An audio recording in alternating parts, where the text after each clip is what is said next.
Hello students, today we are here to discuss our chapter number 2. Okay, आज हम अपना chapter 2 discuss करने वाले हैं और इस चैप्टर का नेम है मानव शरीर की रचना और कार्य. ओके, मतलब मानव शरीर की रचना क्या क्या है, उसमें क्या क्या चीजें हैं और वो कार्य कैसे करती हैं. ठीक है ना. चलिए,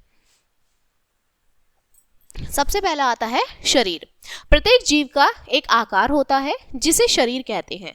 यह शरीर अरबों कोशिकाओं से निर्मित होता है. सभी कोशिकाएं एक ही प्रकार की नहीं होती. जीवों की बहु कोशिकाएं एक खास तरह का काम करती है. सभी कोशिकाएं प्रत्येक प्रकार के कार्य नहीं कर सकती, इसलिए शरीर में किसी विशेष कार्य को करने वाली कोशिकाओं को अंग कहते हैं. ठीक है, जो अलग अलग काम करती हैं कोशिकाएं, उन्हें हम क्या बोलते हैं? अंग बोलते हैं. प्रत्येक अंग का अपना विशेष कार्य होता है. हमारे शरीर में अनेक प्रकार के अंग हैं, जैसे नाक, आंख, कान, मुंह आदि. कुछ कार्यों को सिर्फ एक ही अंग पूरा नहीं कर पाता, इसके लिए उन्हें दूसरे अंगों की भी सहायता की आवश्यकता होती है. इस अंग समूह को अंग प्रणाली कहते हैं. ठीक है, सबसे पहला आता है हमारा नाड़ी प्रणाली. अब ये नाड़ी प्रणाली क्या होता है? जंतु जगत के सभी जीवों का निर्माण अनेक अंग प्रणाली से हुआ है. इन अंग जो हमारे ये प्रणालियां हैं का अध्ययन एक एक करके करते हैं. जब तुम्हारे घर में फोन की घंटी बजती है, तुम्हें कैसे पता लगता है कि कोई तुम्हें फोन कर रहा है?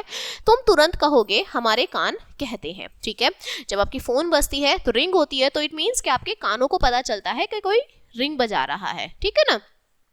किंतु यह उत्तर पूरा नहीं है. सिर्फ तुम्हारे कान यह नहीं बता सकते कि फोन लाइन के दूसरी तरफ कोई व्यक्ति है. यह जानकारी तुम्हें तुम्हारा मस्तिष्क से मिलती है. कान तुम्हें सिर्फ घंटे सुनने में ही मदद करते हैं. घंटी बजने का संदेश तुम्हारे मस्तिष्क तक नाड़ी के जाल जो तो हमारे पूरे शरीर में फैला है द्वारा पहुंचाया जाता है. मस्तिष्क इस संदेश का आकलन करते हैं कि फिर आवश्यकता अनुसार निर्णय करता है. हमारे शरीर द्वारा किसी उत्प्रेरक जैसे फोन की घंटी के जवाब में व्यक्त प्रतिक्रिया की इस पूरी विधि को हम नाड़ी प्रणाली के नाम से जानते हैं. ठीक है, इस प्रणाली के द्वारा हम अनुभव करते हैं, सुनते हैं, देखते हैं तथा इसी के अनुसार प्रतिक्रिया करते हैं. ओके, ये जो प्रणाली होती है ये हमारे ब्रेन तक कांटेक्ट करती है, जिससे हम सारी एक्टिविटीज करते हैं. ठीक है, हमें पता चलता है कि नाड़ी प्रणाली एक अंग प्रणाली है, अतः इस प्रणाली में कुछ अंग भी आवश्यक होंगे. ओके, नाड़ी प्रणाली के मुख्य अंग इस प्रकार हैं. कौन कौन से हैं? मस्तिष्क, सुमुन्ना नाड़ी, नाड़ी तंतु और ज्ञान तंतु. ठीक है, सबसे पहले हमारी आती है मस्तिष्क. मस्तिष्क मतलब ब्रेन. ओके, यह हमारे शरीर का और नाड़ी प्रणाली का सबसे प्रमुख अंग है. मस्तिष्क एक सख्त हड्डी के खोल, जिस खोपड़ी कहते हैं, में सुरक्षित है. यह हमारे सिर के मध्य में स्थित है. मस्तिष्क हमारे शरीर की सभी अंदरूनी और बाहरी क्रियाओं का नियंत्रण करता है. ठीक है, जो हमारे अंदर एक्टिविटीज चल रही हैं, बाहर एक्टिविटीज चल रही हैं, सबको ये कंट्रोल करता है. फिर आता है आपका सुषुम्ना नाड़ी. यह एक लंबी नलीनुमा संरचना है जो हमारे पीठ में ऊपर से नीचे तक जाती है, जिसकी सुरक्षा हमारी रीढ़ की हड्डी करती है. गर्दन के पास यह मस्तिष्क से जुड़ी होती है. हमारी जो बैक साइड होती है, बैकबोन जो लंबी सी जाती है, वो हमारी क्या होती है? सुषुम्ना नाड़ी होती है. नेक्स्ट आता है हमारी नाड़ी तंतु. यह क्या होता है? यह बारीक धागे की तरह होती है जो हमारे पूरे शरीर में फैले हुए हैं. ये बारीक धागे शरीर के विभिन्न भागों से संदेश मस्तिष्क तक पहुंचाते हैं. फिर आता है ज्ञान तंतु.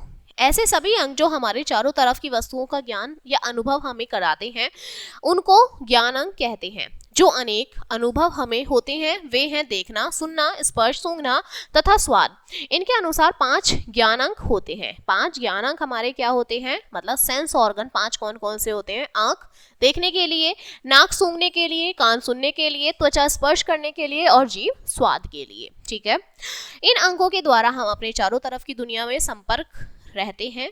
ऐसा कोई ज्ञान अंग तुम्हारी जानकारी में है जिसका कम आवश्यक समझते हो, जिसे आप ये सोचते हो कि इसका कोई काम नहीं है. ठीक है, रक्त संरक्षण प्रणाली. इस प्रणाली के विस्तार में जानने से पूर्व यह आवश्यक है कि हम जान लें कि हमारे शरीर में रक्त प्रवाहित हो रहा है. ठीक है, ब्लड वेसल्स, ब्लड जो हमारा बॉडी है उसमें ब्लड घूमता है. ठीक है, चलिए, रक्त यह एक तरल पदार्थ है, लिक्विड पदार्थ है जो हमारे शरीर में भरा हुआ है. इनका 90% भाग पानी है, जबकि शेष भाग विभिन्न प्रकार की कोशिकाओं से बना हुआ है। इसका रंग लाल है तथा यह हमारे शरीर में प्रवाहित होता रहता है। रक्त संचालन प्रणाली के दो मुख्य अंग हैं, हृदय और रक्त नलियां। ठीक है, फर्स्ट आता है हमारा हृदय। हृदय मतलब जो हमारा हार्ट होता है, दिल होता है। रक्त नियमित रूप से हमारे शरीर में प्रवाहित होता रहता है। हृदय का कार्य है रक्त को पंप करना। हमारे शरीर में अनेक प्रकार की रक्त नलियों में रक्त बहता है। रक्त संचालन प्रणाली का कार्य पूरे शरीर में रक्त को पहुंचाना है। अपने प्रवाह के दौरान रक्त बहुत कुछ कार्य जो है करता है, जो क्या है, यह फेफड़ों में ऑक्सीजन शरीर के प्रत्येक भाग तक पहुंचाता है और शरीर के सभी भागों से कार्बन डाइऑक्साइड लेकर फेफड़ों तक पहुंचाता है। सेकंड है, यह कार्य के तापमान को व्यवस्थित रखने में सहायता करता है। थर्ड, यह भोजन कणों और अन्य पौष्टिक पदार्थों को शरीर के प्रत्येक भाग तक पहुंचाता है। फोर्थ, किसी वयस्क व्यक्ति के लिए आवश्यक 3.5 लीटर पानी की मात्रा को यह लगातार बनाए रखता है। ओके, हमारी बॉडी में पानी की कमी न हो इसलिए ये उसे बनाए रखता है। रक्त संचालन के इन कार्यों से यह प्रणाली जीवन के प्रति अत्यंत महत्वपूर्ण बन जाती है। हृदय हमारे शरीर का सबसे मुख्य अंग है। हमारे रक्त संचालन प्रणाली की यह पंपिंग मशीन है। यह रक्त के प्रवाह का नियंत्रण करता है। ठीक है, यह हमारे सीने में बाईं तरफ स्थित है। इसका मुख्य कार्य रक्तवाहक नलियों को पंप करना है, जिसे यह हमारे संपूर्ण जीवन तक करता रहता है। यह माना जाता है कि हृदय का आकार मुट्ठी के बराबर होता है। बस एक मुट्ठी के बराबर ही हमारा इतना बड़ा हृदय होता है। ठीक है, नेक्स्ट आते हैं हमारे हृदय के कार्य। पूरे शरीर से कार्बन डाइऑक्साइड लेकर रक्त हृदय तक पहुंचाना है। ठीक है, जो हमारा हृदय काम करता है। ठीक है, हृदय फेफड़ों द्वारा ऑक्सीजन युक्त शुद्ध रक्त को पूरे शरीर में भेजता है। इस ऑक्सीजन युक्त शुद्ध रक्त को हृदय शरीर के सभी भागों तक पंप कर देता है। यह प्रक्रिया निरंतर चलती रहती है। हृदय में इस पंपिंग से एक ध्वनि निकलती है जिसे धड़कन कहते हैं। 3 वर्ष के किसी बच्चे में प्रति मिनट 100 धड़कनें होनी चाहिए, जबकि किसी वयस्क व्यक्ति में प्रति मिनट हृदय में 72 धड़कनें होनी चाहिए। हमारा जो हार्ट है, जो दिल है, वो 1 मिनट में 72 बार धड़कता है। ठीक है, नेक्स्ट आता है रक्त नलियां, जो आपकी रक्त नलिकाएं होती हैं। ठीक है, ब्लड सेल्स। पूरे शरीर में उपस्थित यह लंबी नलिकाएं होती हैं। हमारे शरीर में 3 प्रकार की रक्त नलिकाएं होती हैं, जिनके अलग अलग कार्य होते हैं। शिराएं, धमनियां और सूक्ष्म रक्त नलियां। ठीक है, सबसे पहली है शिराएं। इन शिराओं के से सारे शरीर में कार्बन डाइऑक्साइड युक्त रक्त बहकर हृदय तक पहुंचता है। इनका रंग हरा होता है। ठीक है, फिर है धमनियां। यह रक्त नलिकाओं द्वारा शुद्ध ऑक्सीजन युक्त रक्त संपूर्ण शरीर के अंगों तक पहुंचाता है। यह त्वचा के बहुत अंदर स्थित होती हैं। ठीक है, हमारी स्किन के अंदर होती हैं ये। ओके, फिर है सूक्ष्म रक्त नलिकाएं। यह सभी रक्त नलिकाओं में सबसे बारीक होती है तथा शिराओं और धमनियों के बीच संपर्क सूत्र का कार्य करती हैं। इन सूक्ष्म रक्त नलिकाओं का प्रमुख कार्य शरीर के सभी कोशाणुओं तक रक्त पहुंचाना होता है। ठीक है, नेक्स्ट है श्वसन प्रणाली, मतलब जिससे आप सांस लेते हैं। ठीक है, हम भोजन करते हैं ताकि हमारे शरीर के लिए आवश्यक ऊर्जा प्राप्त हो सके, किंतु यह भोजन किसी काम का नहीं है यदि इसे तोड़ने के लिए पर्याप्त ऑक्सीजन नहीं हो, क्योंकि भोजन स्वयं ऊर्जा प्राप्त नहीं करता है।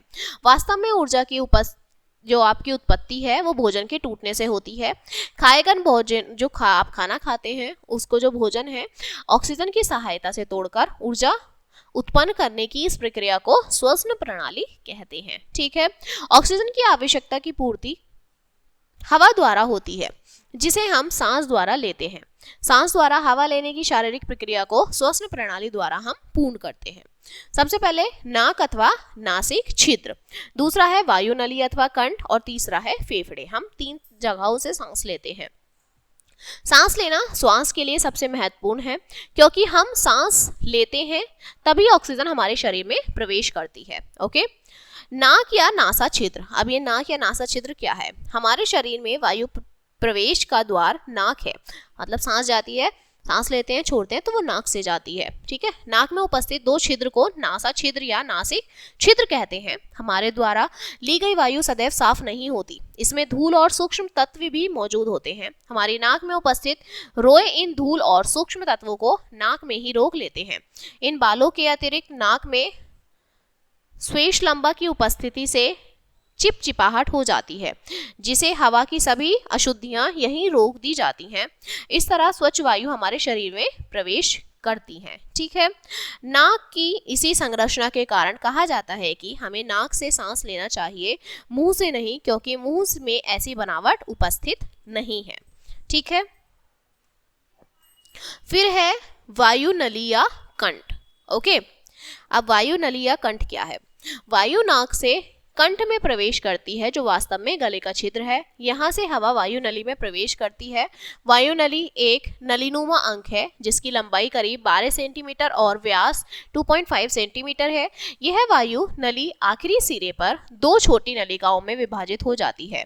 छोटी नलिकाओं में 2 और छोटी नलिकाएं होती हैं जिन्हें ब्रॉक्स कहते हैं। ब्रॉक्स हवा को फेफड़ों तक पहुंचाती हैं। ठीक है, नेक्स्ट आते हैं हमारे फेफड़े, मतलब लंग्स। ओके,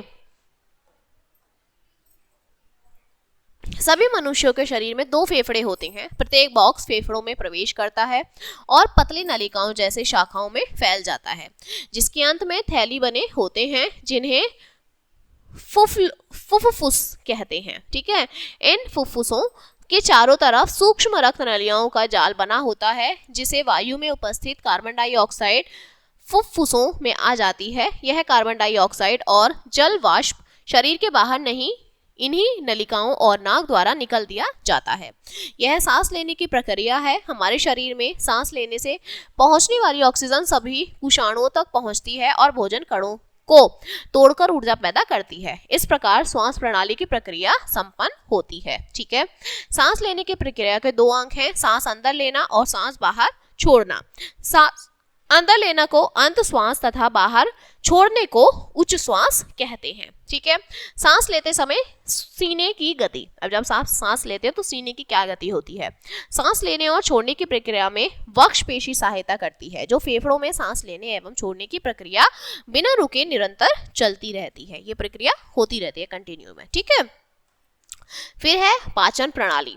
हम भोजन करते हैं क्योंकि इससे हमें ऊर्जा प्राप्त होती है, किंतु भोजन सीधे हमारे शरीर में नहीं मिल जाता। इसे पहले सूक्ष्म कणों में तोड़ा जाता है। भोजन के सूक्ष्म कणों को और तोड़कर अणुओं में बदल दिया जाता है। इस पूरी प्रक्रिया को पाचन प्रणाली कहते हैं। ठीक है, नेक्स्ट है पाचन प्रणाली के निम्नलिखित अंग हैं। अब पाचन प्रणाली के कौन कौन से अंग होते हैं? मुंह है, भोजन नली, यकृत और पित्ताशय, उदर, छोटी आंत, बड़ी आंत। ठीक है, सबसे पहले आता है मुंह। किसी भी भोजन का यह प्रवेश द्वार है। यहाँ भोजन को दांतों और जीभ से चबाया तथा पीसा जाता है। लार के द्वारा भोजन को और बारीक बनाया जाता है। लार ग्रंथियों द्वारा उत्पन्न श्लेष्मिक पदार्थ मतलब थूक है। यह लार से मुंह में सदैव नमी बनी रहती है। अब देखते हैं हमारे माउथ के अंदर हमेशा मॉइस्चर रहता है, गीला गीला रहता है, तो वो इसी वजह से रहता है। ठीक है, फिर आता है नेक्स्ट हमारा जीभ। पाचन क्रिया में जीभ का भी बहुत महत्वपूर्ण योगदान है। दांतों द्वारा चबाए गए भोजन को उलटने पलटने और धकेलने का कार्य जीभ करती है। वह लार को भी भोजन में सही तरीके से मिलाने का कार्य करती है। जीभ भोजन को भोजन नली में भेजती है। इसके अलावा जीभ हमें स्वाद बनाती है। ठीक है, जो हमारी टेस्ट आता है, ठीक है, चटपटा, स्पाइसी, मीठा, खट्टा, कड़वा, वो हमारी जीभ से आता है। ठीक है, फिर आता है दांत। दांतों का कार्य भोजन को चबाने, चीरने और पीसना है। हमारे मुंह में कई प्रकार के दांत होते हैं। 6 से कम उम्र के बच्चों के दूध के दांत गिर जाते हैं और दूसरे नए दांत निकल आते हैं। किसी वयस्क में साधारणतया 32 दांत होते हैं, जबकि दोनों जबड़ों में 16-16। यह 32 दांत भी एक समान नहीं होते, इनके कार्य भी अलग अलग होते हैं। दांतों के 4 प्रकार होते हैं, जैसे कृतंग, मतलब ये जो हमारे 32 है ना, ये भी हमारे डिवाइडेड होते हैं 4 के पार्ट्स में। ठीक है, 4 16।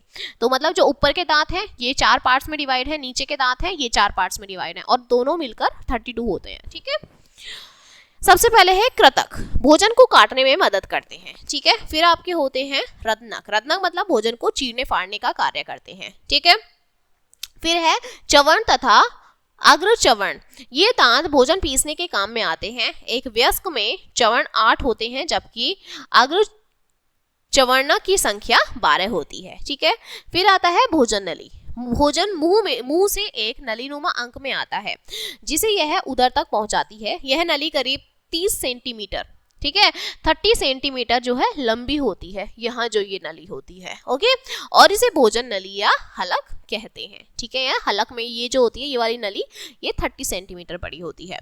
नेक्स्ट आता है आपका उदर। अब ये उदर क्या होता है? यह वह अंग है जहां पाचक क्रिया संपन्न होती है। यहाँ भोजन में उदर विभिन्न ग्रंथियों से निकले पाचक रसों को मिलाकर पचाया जाता है। फिर आता है यकृत और पित्ताशय। इन दो ग्रंथियों से पाचक रस निकलता है जिसे पाचक क्रिया में सहायता मिलती है। फिर है छोटी आंत। भोजन कणों को इस अंग से चूसा जाता है। पचता हुआ भोजन छोटी आंत में पहुंचता है जहां इसे और पचाया जाता है। छोटी आंत की दीवारों से रक्त भोजन अणुओं को सोख लेता है। छोटी आंत एक बड़ी नली करीब 7 मीटर लंबी है। यह हमारे शरीर में कुंडली के आकार में बड़ी होती है। ठीक है, फिर है बड़ी आंत। यह भी एक नली के आकार की ही है जो छोटी आंत से मोटी और कम लंबी होती है। यहाँ से कम पचक भोजन गुजरता है। यह अंग बिना पचे भोजन से अधिक पानी सोख लेता है और फालतू पदार्थ को इसके अंतिम सिरे, जिसे गूदा अथवा मलद्वार कहते हैं, के द्वारा शरीर के बाहर निकाल दिया जाता है। इस प्रकार हमने अपने शरीर की पाचन प्रणाली को देखा है। ठीक है, अब नेक्स्ट आता है विसर्जन प्रणाली। ठीक है, अब ये विसर्जन प्रणाली क्या है देखते हैं। हम जो भोजन खाते हैं वह संपूर्ण पचता नहीं। ओके, जो कुछ भाग बिना पचे हुए रह जाता है जिसे मल के रूप में शरीर बाहर निकाल फेंकता है। इसके अलावा हमारे शरीर में अन्य कई प्रकार की क्रियाएं चलती रहती हैं और कुछ हमेशा फालतू पदार्थ पैदा होते रहते हैं जिन्हें शरीर से बाहर निकालने की आवश्यकता है। इन फालतू पदार्थों को शरीर से बाहर निकाल फेंकने की क्रिया को विसर्जन मतलब एक्सक्रीटरी सिस्टम प्रणाली कहते हैं। ओके, फिर है विसर्जन प्रणाली। निम्नलिखित फालतू गंदे पदार्थों को कई प्रकार के शरीर से बाहर निकाला जाता है, जैसे त्वचा द्वारा पसीना निकालना, मूत्र को मूत्र नली द्वारा निकालना, कार्बन डाइऑक्साइड को फेफड़ों द्वारा मुंह की मदद से निकालना, और ठोस पदार्थ बड़ी आंतों में पहुंचता है, इसे मल द्वार से बाहर निकाल दिया जाता है। मूत्र निष्कासन के लिए एक अन्य प्रणाली की आवश्यकता पड़ती है जिसे मूत्र प्रणाली मतलब यूरिनरी सिस्टम कहते हैं। ठीक है, अब आता है आपका मूत्र प्रणाली क्या होती है। मूत्र पीले रंग का एक फालतू पदार्थ है। ठीक है, सामान्यतः एक वयस्क व्यक्ति प्रतिदिन 1.5 से 2 लीटर मूत्र विसर्जित करता है। मूत्र प्रणाली के निम्नलिखित अंग हैं गुर्दे, मूत्र नली और मूत्र थैली। ठीक है, गुर्दे राजमा की फलियों के आकार के अंग हैं। ओके, जो उदर के नीचे स्थित हैं। गुर्दों की रचना बहुत सूक्ष्म छलनी से बनी होती है जो रक्त से उपयोगी तत्व लौटाकर फालतू पदार्थ को मूत्र के रूप में रोक लेती है। वह मूत्र थैली में मूत्र नलियों द्वारा भेज दिया जाता है। जब यह थैली भर जाती है तब इस मूत्र को शरीर से बाहर निकाल दिया जाता है। इस प्रकार मूत्र प्रणाली द्वारा मूत्र निष्कासन की प्रक्रिया पूरी होती है। ठीक है, फिर है आपकी मांसपेशी प्रणाली। मांसपेशी प्रणाली में हमारे शरीर की सभी मांसपेशियां गति करती हैं। ठीक है, सबसे पहले मांसपेशी, यह विशेष कोशिकाओं का समूह है जिनका मुख्य कार्य शरीर की गतिविधियों में मदद करना है। 2 प्रकार की शारीरिक गति की तुलना कीजिए, एक जब हम चलते हैं और दूसरा हमारे हृदय की धड़कन। यह दोनों गति मांसपेशियां गति हैं, किंतु इनमें से पहली गति को हम चाहे तो रोक सकते हैं जबकि दूसरी गति हमारे नियंत्रण में नहीं है। उन मांसपेशियों की गति जिनको हम नियंत्रित कर सकते हैं उन्हें ऐच्छिक मांसपेशी कहते हैं, जबकि जिन पर हमारा नियंत्रण नहीं होता उन्हें अनैच्छिक मांसपेशी कहते हैं। ठीक है, इसके बाद आपका आता है स्थिर पंजर प्रणाली। ठीक है, अस्थिर पंजर प्रणाली क्या होता है। इस प्रणाली की आवश्यकता हमारे शरीर के विभिन्न अंगों को उनके नियत स्थानों पर सहारा देने के लिए होती है। सर से पैर तक इस ढांचे में कुल 206 हड्डियां होती हैं। जो हमारा स्ट्रक्चर होता है, स्केलेटन होता है, ठीक है, उसे कहते हैं। अस्थिर पंजर प्रणाली के मुख्य कार्य हैं। यह शरीर को चलाने और झुकने में मदद करती है। यह शरीर को सही आकार देती है और इसे सीधा रखती है। यह शरीर को बाहरी चोटों से बचाती है। ठीक है, सबसे पहले आता है हमारा हड्डी। हड्डी कैल्शियम और फास्फोरस के यौगिक से बना कठोर अंग है। हमारे शरीर में कुल 206 अस्थियां हैं और 22 जोड़ों से वह बंधे हैं।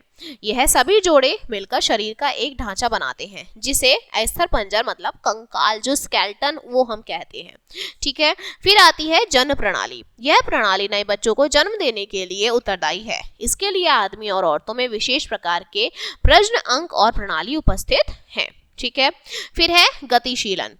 ओके, इसकी व्याख्या हम एक स्थान से दूसरे स्थान को जानने की क्रिया के रूप में कर सकते हैं। सभी जंतुओं में इसके लिए विभिन्न अंग होते हैं, जैसे मनुष्य में गति के लिए पैर होते हैं, मछलियों में तैरने के लिए सूफने होते हैं और पक्षियों में उड़ने के लिए पंख होते हैं। ठीक है, तो ये इनके अलग अलग क्या होते हैं, आप अंग कह सकते हैं। ओके, तो चलिए ये चैप्टर आपका यहीं पर समाप्त होता है। अब इसके कुछ मुख्य बिंदु देखते हैं। मानव शरीर का प्रमुख अंग मस्तिष्क होता है, माइंड होता है, जो संदेशों को शरीर के विभिन्न भागों तक पहुंचाता है। ज्ञान तंतु 5 होते हैं। ठीक है, मतलब जो सेंस ऑर्गन्स होते हैं, आंख, नाक, कान, जीभ और त्वचा। मनुष्य के शरीर में रक्त लाल रक्त कणिकाओं से बनता है, जिसमें 90% क्या होता है, पानी होता है। एक वयस्क मनुष्य का हृदय प्रति मिनट 72 बार धड़कता है। मानव शरीर में कुछ हड्डियों की संख्या 206 होती है। हड्डियों को अस्थिर भी कहा जाता है। ठीक है, शरीर में मांसपेशियों की कुल संख्या 600 होती है। मांसपेशियां 2 प्रकार से कार्य करती हैं, एक ऐच्छिक और एक अनैच्छिक कार्य। ठीक है, तो ये हमारा चैप्टर यहीं पर खत्म होता है। ओके, और I think you will understand this chapter and we will meet on the next chapter. So thank you.